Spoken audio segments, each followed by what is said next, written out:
Hello les cuistots, c'est Madame Monsieur Cuisine.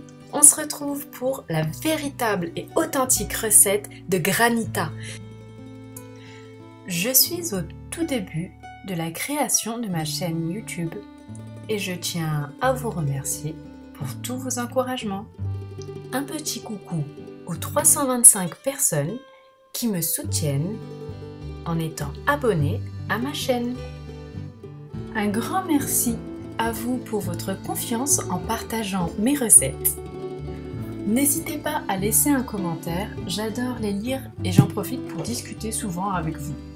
Je commence d'ailleurs à repérer quelques habitués, comme Sophia Bouchra ou Fran A, à qui je fais un gros bisou. Pour cette recette typiquement sicilienne, vous n'aurez pas besoin de sorbetière, seulement d'un blender ou de la fonction blender du Monsieur Cuisine Connect. Un des ingrédients incontournables pour apporter un peu de gourmandise à notre granita est le sucre. Vous pouvez acheter du sucre glace ou le réaliser vous-même. Comptez un mixage durant 20 secondes à puissance 10 pour 100 g de sucre. J'ai réalisé en tout 500 g de sucre glace afin d'en conserver une partie pour une prochaine recette. Je vous propose 3 saveurs de granita. On va commencer par la saveur citron vert. Donc vous pressez l'équivalent de 3 citrons que vous pouvez filtrer si vous ne souhaitez pas ressentir de la pulpe. Vous pouvez transposer cette opération si vous préférez un granita à l'orange ou un granita au pamplemousse par exemple. Je rajoute donc le jus de citron aux 120 g de sucre glace que j'ai laissé dans mon bol mixeur,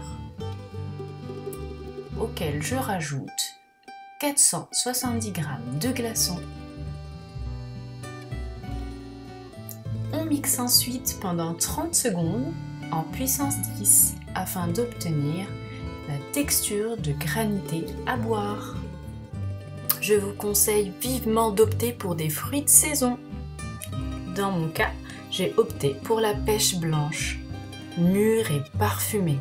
Je l'ai épluchée, coupée et réservée dans mon congélateur. Je mets donc dans mon robot 500 g de pêche blanche, auquel, grâce à la magie du montage, je peux vous rappeler qu'il faut mettre 2 cuillères à soupe de sucre glace. Rajoutez alors 500 g de glaçons et le jus d'un demi-citron. Refermez donc votre robot et lancez la programmation 30 secondes, puissance 10. Vous obtenez donc un merveilleux sorbet à la pêche blanche. Afin d'obtenir la texture du granita, il va donc falloir rajouter de l'eau. J'ai rajouté l'équivalent d'un mug d'eau.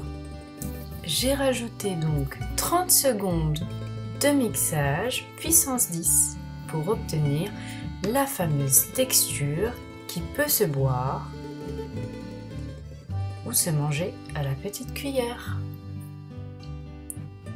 Vous pouvez transposer cette recette avec un melon charentais ou bien de la pomme ou de la poire pour un excellent digestif.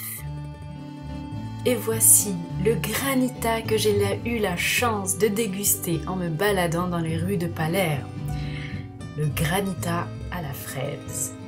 J'ai placé dans ma cuve 300 g de fraises que j'ai congelées ainsi que 300 g de glaçons auxquels j'ajoute le jus d'un demi-citron et 2 cuillères à soupe de sucre glace. Au bout du premier mixage, je n'ai pas obtenu le résultat escompté. Je rajoute donc un mug d'eau et je relance 30 secondes, puissance 10. C'est la texture idéale pour pouvoir le boire. Sachez que vous pouvez liquéfier davantage ce granita en rajoutant de l'eau ou alors le diluer davantage en rajoutant des glaçons. Je vais vous livrer quelques petits secrets dans cette partie afin que vous puissiez réussir et ne pas faire mes erreurs. Pour info, une poche à glaçons équivaut à 340 grammes. Si vous n'avez pas de blender, il est possible également de réaliser des granitas. Écrivez-moi un commentaire, je vous ferai une vidéo sur ce sujet. Le jus de citron, c'est la clé. Il va permettre d'éviter à vos fruits de s'oxyder. Donc, tâchez d'avoir un demi-citron pour éviter d'avoir un granita qui noircit. Vous disposez de la recette granité à la menthe et au citron vert pour avoir le mode de mixage préenregistré. Oui, ça c'est la partie making of. Servez-vous d'une petite louche pour servir. N'oubliez pas un petit pouce bleu et n'oubliez pas de vous abonner. Bonne dégustation!